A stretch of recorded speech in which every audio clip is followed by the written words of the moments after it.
پر اطمینان جب انسان کو ہو جاتا ہے میرا رب اللہ ہے، ربی اللہ، انسان کے لیے نہ کوئی کھٹکا، نہ کوئی خطرہ، نہ کوئی خوف، نہ کوئی حزن۔ جو کچھ ہو رہا ہے کس کے اذن سے ہو رہا ہے؟ اللہ کے اذن سے۔ اللہ کے اذن کے بغیر پتہ تک نہیں ہلتا۔ یہ کوئی اندھا بہرا مادہ نہیں ہے جس سے مجھے کوئی خوف ہو۔ اندھا بھینسا چلا آ رہا ہو اس سے تو ڈرنے کا ہر انسان کو ڈرنا چاہیے، نہ معلوم کس کو ٹکر مار دے۔ لیکن نہیں، اس کائنات کو چلانے والا ایک سمیع و بصیر خدا ہے، وہ جو میرا دوست ہے، میرا ولی ہے۔ اللہ ولی الذین آمنوا یخرجہم من الظلمات الی النور۔ اللہ اہل ایمان کا ولی ہے، ساتھی ہے، پشت پناہ ہے، مددگار ہے، حمایتی ہے۔ بتائیے جسے یقین ہو جائے کہ اللہ میرا مددگار، اللہ میرا محافظ، اللہ میرا پشت پناہ، اللہ میرا حمایتی، اس کے لیے کوئی خوف ہوگا؟ اس سے کوئی ڈر ہوگا؟ میں مثال دیا کرتا ہوں ایک بہت سادہ، پنجاب کے دیہات کی۔ تو بڑا چودھری ہے اور کوئی غریب کسان ہے۔ اس غریب کسان کے جانوروں کو ہر وقت اندیشہ ہوگا چوری کا، کوئی میری بھینس کھول کر نہ لے جائے، کوئی میرا بیل کھول کر نہ لے جائے۔ لیکن جس کے بارے میں یہ سب کو معلوم ہو کہ وہ جو بڑا چودھری ہے وہ اس کا دوست ہے، اس کی بچیا کو کوئی خوف ہوگا؟ اس کی بھینس پر کوئی ہاتھ ڈالے گا؟ اسے کوئی اندیشہ ہوگا؟ نہیں۔ کیوں؟ کہ وہ بڑا چودھری، بڑا اس کا یہاں کا سردار، جاگیردار، سب کو معلوم ہے وہ میرا دوست ہے، کوئی میرے خلاف اقدام نہیں کر سکتا۔ اس دنیا میں یہ چھوٹی سی بات اگر آپ کے دلی اطمینان اور سکون کا باعث بن سکتی ہے تو ذرا تصور کیجئے۔ میں لفظ تصور استعمال کروں گا صرف اس لیے کہ اس کا ہم جس کو کہتے ہیں ادراک اور شعور کر نہیں سکتے، اگر کے ساتھ کر سکتے۔ اگر یقین ہو کہ اللہ میرا مددگار اور یقین ہو کہ اللہ ہر آن میرے ساتھ ہے، پھر کوئی خوف؟ کس کا خوف؟ کوئی شے اللہ سے بالا تر ہے؟ کوئی قوت اس سے زیادہ طاقتور ہے؟ کوئی اس کے ارادے کو بدلنے والا ہے؟ کوئی اس کی مشیت کے آڑے آنے والا ہے؟ یہی بات ہے جو حضور نے فرمائی۔ یہ ایمان کا حاصل ہے لب لباب، کہ دیکھو اچھی طرح اس بات کو ذہن نشین کر لو، اگر تمام انسان مل کر تمہیں کوئی نقصان پہنچانا چاہے نہیں پہنچا سکتے، مگر جو کچھ اللہ نے لکھ دیا ہو، اور تمام انسان مل کر تمہیں کوئی نفع پہنچانا چاہے نہیں پہنچا سکتے، مگر وہ شے جو اللہ نے طے کر دی۔ آپ پھر میں کہوں گا ذرا طاری کیجئے، اسے فرض کیجئے، اسے سوچئے۔ اگر اس حدیث پر ہمارا دل ٹھکا ہوا ہو تو کسی سے ڈر ہوگا؟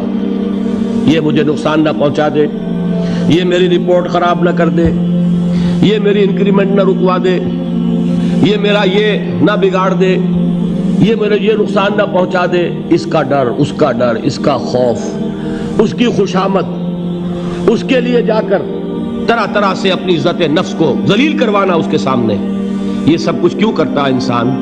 جب سمجھتا ہے کہ اس کے ہاتھ میں میرا کوئی نفع ہے، اس کے ہاتھ میں میرے لیے کوئی ضرر ہے، یہ مجھے کوئی غضب پہنچا سکتا ہے، یہ مجھے کوئی نقصان پہنچا سکتا ہے، یہ میرا کوئی کام بنا سکتا ہے، یہ میری کوئی ضرورت پوری کر سکتا ہے، اسی کا نام شرک ہے۔ جہاں آپ نے یہ سمجھا کہ غیر اللہ کے اندر کوئی طاقت موجود ہے، وہی شرک ہے۔ بتوں سے تجھ کو امیدیں، خدا سے نومیدی، مجھے بتا تو صحیح اور کافری کیا ہے؟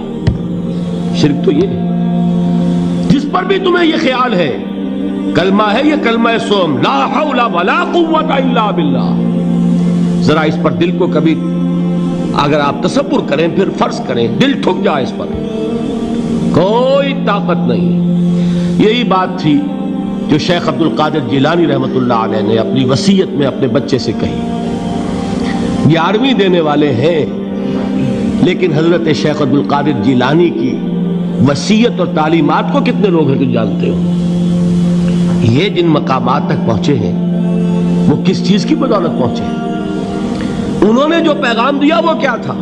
اے میرے بچے، جس طریقے سے قرآن مجید میں حضرت لقمان کی نصیحتیں جو ہے نقل کر دی گئی ہیں، میں یہ عرض کروں گا بالفرض اگر قرآن حضرت عبد القادر جیلانی کے بعد نازل ہوا ہوتا تو شیخ عبد القادر کی یہ نصیحتیں بھی قرآن میں درج ہوتی۔ اتنی اونچی نصیحتیں ہیں۔ اے میرے بچے، اس حقیقت کو ذہن نشین کر لے، لا فاعل فی الحقیقت ولا مؤثر الا اللہ۔ اس کائنات میں نہ کوئی فاعل حقیقی ہے نہ مؤثر حقیقی ہے سوائے اللہ کے۔ کسی شے میں کوئی تاثیر نہیں اگر اللہ نہ چاہے۔ آگ جلا نہیں سکتی اگر اللہ نہ چاہے، پانی ڈبو نہیں سکتا اگر اللہ نہ چاہے، زہر ہلاک نہیں کر سکتا اگر اللہ نہ چاہے، کوئی چیز فائدہ نہیں پہنچا سکتی اگر اللہ نہ چاہے۔ تو در در پہ کیوں سر جھکاتے ہو؟ در در پر کیوں جبیں سائی کرتے ہو؟ سب کے سامنے کیوں ہاتھ پھیلاتے ہو؟ ایک اللہ سے مانگو، ایک اللہ کے سامنے زمین پر اپنی جبین رکھو۔ لا فاعل فی الحقیقت ولا مؤثر الا اللہ۔ نظر آتا ہے ہمیں کہ پانی پیاس بجھا دیتا ہے، پیاس بجھانے کی صلاحیت پانی میں نہیں ہے، اللہ کے اذن سے۔ کھانا بھوک مٹا دیتا ہے، بھوک مٹانے کی صلاحیت کھانے میں نہیں ہے، اذن رب میں۔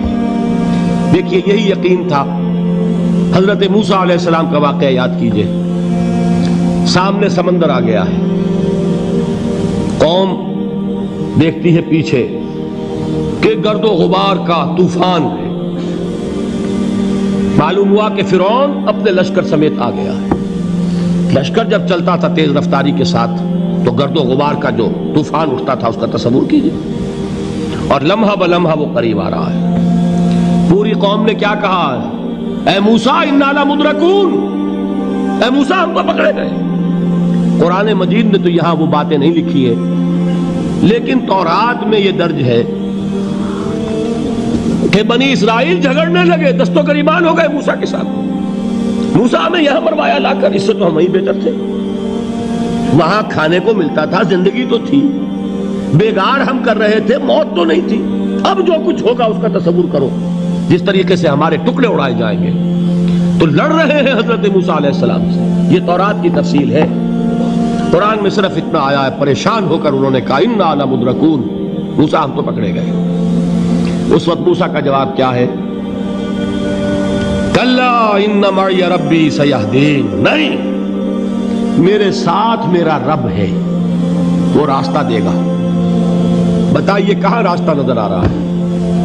یہ ہے ایمان بالغیب۔ راستہ نظر نہ آئے تب اللہ پر یقین ایمان ہے۔ جیب میں پیسے ہوں اور تب دل کو اطمینان ہے تو ایمان کس پر ہوا؟ پیسے پر، اللہ پر نہیں۔ جب وسائل و ذرائع نہ ہوں اور پھر یقین ہو کہ اللہ مسبب الاسباب ہے، وہ اسباب کا پابند نہیں ہے، وہ اسباب کا محتاج نہیں ہے، اسباب اس کے محتاج ہیں۔ اگر یہ یقین ہے تو اللہ پر ایمان ہے، یہ نہیں ہے تو تمہارا ایمان اسباب پر ہے، وسائل پر ہے، ذرائع پر ہے، مادیات پر ہے، اللہ پر نہیں۔ اس وقت کہاں راستہ تھا؟ کوئی راستہ تھا؟ سمندر ہے اور ادھر سے لشکر آ گیا ہے۔ کلا ان معی ربی سیہدین۔ اب دیکھیے ایمان کہہ دینا آسان ہے، ہوا معکم اینما کنتم، جہاں کہیں بھی تم ہوتے ہو اللہ تمہارے ساتھ ہوتا ہے، لیکن اس کا یقین قائم ہو جائے تو زمین و آسمان کا فرق واقع ہو جائے۔